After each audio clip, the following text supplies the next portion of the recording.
राधे राधे प्यारे बच्चों।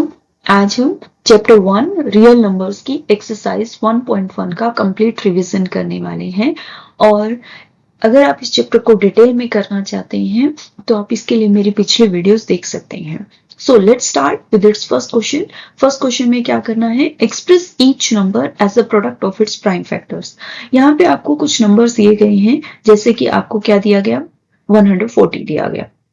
140 को आप कैसे लिखोगे, as a product of its prime factors. So सबसे पहले आपको पता हो प्राइम नंबर्स कौन से होते हैं, वो नंबर्स जिनके फैक्टर्स जो हैं वो 1 और खुद के अलावा और कोई नहीं होता। 1 एंड इटसेल्फ इनके प्राइम फैक्टर्स होते हैं, जैसे कि 2 एक प्राइम नंबर है, सो 1 और 2। 3 एक प्राइम नंबर है, 1 एंड 3। लेकिन वो नंबर्स जिनके फैक्टर्स जो हैं वो 1 और खुद के अलावा कोई और भी हो, ऐसे नंबर्स को आप क्या कहते हैं, कंपोजिट नंबर्स। ओके, हमें प्राइम नंबर्स की बात करनी है अभी। सो इसके लिए हम क्या करते हैं, इसके फर्स्ट पार्ट को लेते हैं। फर्स्ट पार्ट में आपको क्या दिया गया है, 140। 140 देखते हैं क्या ये 2 से डिवाइड होता है। सबसे पहले सबसे छोटा प्राइम नंबर देखिए, सबसे पहले सबसे छोटा प्राइम नंबर देखिए। प्राइम नंबर्स आपके पास इस तरह से चलते हैं, 2 3 5 7 11 13 एंड सो ऑन। सबसे पहले 2 से डिवाइड कीजिए। 2 से डिवाइड करने पर कितना मिला, 70। अगेन ये 2 से डिवाइड होता है तो कितना मिलेगा, 35।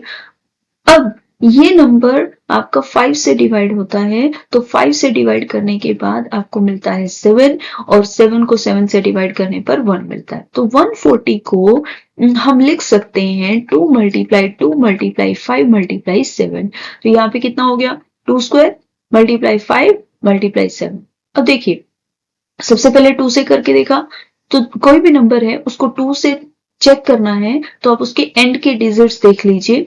अगर वो इन 5 डिजिट्स में से कोई भी है, मीन्स ये इवन नंबर है, तो वो नंबर आपका 2 से डिवाइड होगा, डिविजिबिलिटी बाय 2 उसकी होगी। ओके, अगर आप 3 से चेक करना चाहते हो, 3 से डिविजिबिलिटी उसकी चेक करना चाहते हो, तो आप क्या करोगे, उसके डिजिट्स का सम देख लीजिए।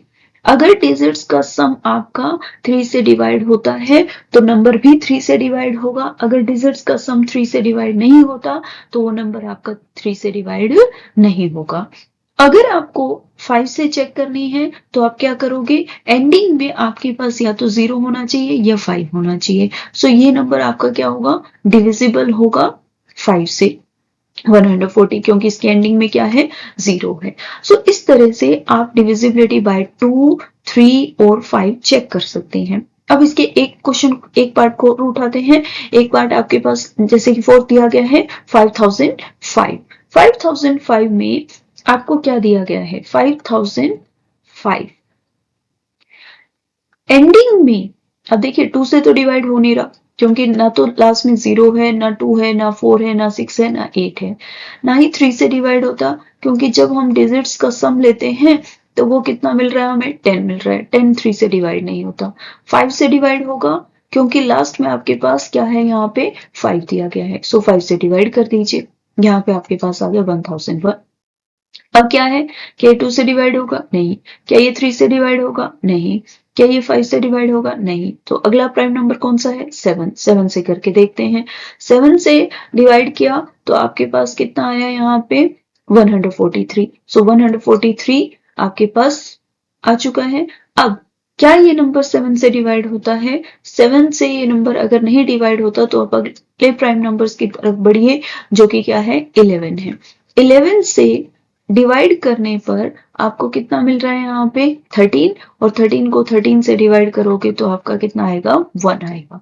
सो इस तरह से 5001 के आपने क्या कर दिया, as a product of the prime factors इसको रिप्रेजेंट कर दिया। इसी तरह से आप इसके बाकी के पार्ट्स भी कर सकते हैं। अब इसके सेकंड क्वेश्चन की तरफ बढ़ते हैं। सेकंड क्वेश्चन में क्या दिया गया है, find the LCM and HCF. LCM and HCF of the following pair of integers. आपको यहाँ पे पेयर ऑफ इंटीजर्स दिए गए हैं, एक पेयर दिया गया है, और फिर आपने क्या वेरीफाई करना है, उनका एलसीएम एचसीएफ निकालने के बाद आप उसको वेरीफाई करोगे कि एलसीएम और एचसीएफ की प्रोडक्ट जो है वो आपके पास product of the two numbers के इक्वल आती है। कोई भी एक पार्ट उठा लेते हैं, let's do the second one, 510 and 92. Okay, अब 510 दिया गया है। 510 में आप क्या करोगे, 510 के प्राइम फैक्टर्स बना लीजिए। प्राइम फैक्टर्स बनाओगे तो कितना आएगा, 2 से डिवाइड हो रहा है, 2 से डिवाइड होता है 255। क्या ये नंबर 3 से डिवाइड होता है, क्योंकि 2 के बाद अगला प्राइम नंबर कौन सा है, 3 है। 3 से डिवीजन चेक करने के लिए इसके डिजिट्स का सम देख लीजिए। अगर वो 3 से डिवाइड होता है तो नंबर भी आपका किससे डिवाइड होगा, 3 से डिवाइड होगा। अब आगे आपके पास क्या है, 85। 85 में 8 + 5 30, तो 3 से तो डिवाइड हो नहीं रहा, तो अगला नंबर क्या है, 5। 5 से डिवाइड कीजिए, ये आ गया 17।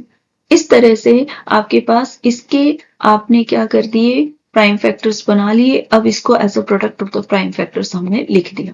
अब अगला नंबर आपके पास क्या है, 92 है। अगला नंबर 92 है, तो 92 को 2 से डिवाइड कीजिए, कितना आया, 46। 46 को 2 से डिवाइड कीजिए, 23। इस तरह से आपको ये सभी नंबर्स मिल गए। 92 इक्वल टू मल्टीप्लाइड 2 मल्टीप्लाइड 23। अब आपने निकालना है इसका HCF। ओके, HCF के लिए हम क्या चेक करते हैं, HCF के लिए चेक करते हैं कि दोनों के जो आपने प्राइम फैक्टर्स बनाए हैं उनमें क्या क्या कॉमन है। सो इनका HCF आपके पास क्या आएगा, 2 आएगा, क्योंकि 2 के अलावा और कोई भी नंबर इनमें कॉमन नहीं है। फिर हम एलसीएम की बात करते हैं, तो जब एलसीएम निकालना हो तो कॉमन नंबर को एक बार लिखेंगे और बाकी के जो नंबर्स आपके पास हैं उनको आप लिखते जाइए। जैसे कि अगला नंबर क्या है, यहाँ पे 2 है, उससे अगला क्या है, 3 है, फिर 5, 17 और 23, इनकी मल्टीप्लाई कर दीजिए। तो यहाँ पे आपका 2 2 ज़ा 4, 4 3 ज़ा 12, 12 5 ज़ा 60 और 60 को 17 से मल्टीप्लाई करोगे तो कितना आएगा, 1020, और फिर 23 से मल्टीप्लाई कीजिए तो आपको मिलेगा यहाँ पे 23460। ओके, इतना काम हो गया। अब हमें क्या करना है, रिलेशनशिप को वेरीफाई भी करना है। रिलेशनशिप को वेरीफाई करने के लिए आप क्या कीजिए, HCF और LCM की मल्टीप्लाई कीजिए पहले। HCF और LCM की मल्टीप्लाई जब आप करोगे तो आपको कितना मिलेगा, यहाँ पे 2 6 ज़ा 12, 2 4 ज़ा 8 + 1 9, 2 3 ज़ा 6, 2 2 ज़ा 4, इतना आ गया। और दूसरा क्या, product of the two numbers. Product of two numbers आप कीजिए। प्रोडक्ट ऑफ टू नंबर्स आपके पास क्या आएगी, प्रोडक्ट ऑफ टू नंबर्स, इसका मतलब दोनों नंबर्स की प्रोडक्ट आपके पास वो भी इसी के इक्वल आती है। 510 को जब 92 से मल्टीप्लाई करोगे तो 46920 आता है। इस तरह से ये रिलेशनशिप वेरीफाई भी हो जाती है। तो इस तरह से आप इसके सेकंड क्वेश्चन को करने वाले हैं। Let's move to the third question of this exercise. और थर्ड क्वेश्चन में आपको क्या दिया गया है, इसमें आपको कोई वेरिफिकेशन नहीं करना, इसमें सिर्फ आपको 3 नंबर्स दिए गए हैं, उनका आपने एलसीएम और एचसीएफ फाइंड आउट करके दिखाना है। एलसीएम और एचसीएफ निकालने के लिए आपने क्या किया, एक पार्ट ले लेते हैं इसका। जैसे कि आपके पास फर्स्ट पार्ट दिया गया 12, 15 एंड 21, तो 12 के प्राइम फैक्टर्स निकालिए। ओके, फिर आप क्या करेंगे, 15 के प्राइम फैक्टर्स निकालेंगे और फिर आप क्या करेंगे, 21 के निकालेंगे। सो सबसे पहले 12 2 से डिवाइड होता है, होता है। 6 2 से डिवाइड होता है, तो इस तरह से आ गया। फिर 15 के देखिए, 3 5 ज़ा 15, 21 के देखिए 3 7 ज़ा 21। तो इस तरह से आपने 12 के भी प्राइम फैक्टर्स निकालिए, 15 के भी निकालिए और 21 के भी आपने यहाँ पे फाइंड आउट कर लिए। सो ये आपके पास 3 × 5 और ये आपका 3 × 7। अब देखिए HCF निकालना है और LCM निकालना है। तो HCF निकालने के लिए आप ये चेक कीजिए तीनों में क्या कॉमन है। तीनों में आपका क्या कॉमन है, यहाँ पे 3 कॉमन है, तो आपका HCF कितना आ गया, 3। ओके, एलसीएम निकालने के लिए आपने क्या करना है, आप जो कॉमन नंबर है उसको एक बार लिखेंगे, बाकी आपके पास जो नंबर्स दिए गए हैं उनको लिख दीजिए। 2, फिर 2, फिर आपके पास 3 one time, then 5 and then 7। Okay, 2 2 ज़ा 4, 4 3 ज़ा 12, 12 5 ज़ा 60, और 60 के 7 से मल्टीप्लाई करोगे 420। सो इस तरह से आपने इनका एलसीएम और एचसीएफ फाइंड आउट करना है बाय प्राइम फैक्टराइजेशन मेथड। सभी पार्ट्स इसके इसी तरह से हैं। Let's move to the fourth question of this exercise. और फोर्थ क्वेश्चन में आपको क्या दिया गया है? फोर्थ क्वेश्चन में आपको दिया गया गिवन दैट एचसीएफ दिया गया है दो नंबर्स का। एचसीएफ किसका? 306 और 657 का, वो आपको गिवन है। आपको क्या निकालना है? Find LCM. एलसीएम आपको फाइंड आउट करना है। ओके, अब इस क्वेश्चन को करने के लिए आपको क्या करना है? उस रिलेशनशिप का ध्यान रखना है जो क्या थी, जो भी पिछले सेकंड क्वेश्चन में हमने की थी, कि आपका एचसीएफ मल्टीप्लाई एलसीएम किसके इक्वल होता है? प्रोडक्ट ऑफ टू नंबर्स के इक्वल होता है। उसका यूज करेंगे हम यहाँ पे। प्रोडक्ट ऑफ टू नंबर्स के इक्वल होता है। अब एलसीएम आपको नहीं पता तो आप एलसीएम की जगह एलसीएम लिख सकते हैं या फिर आप उसको एक्स मान सकते हैं।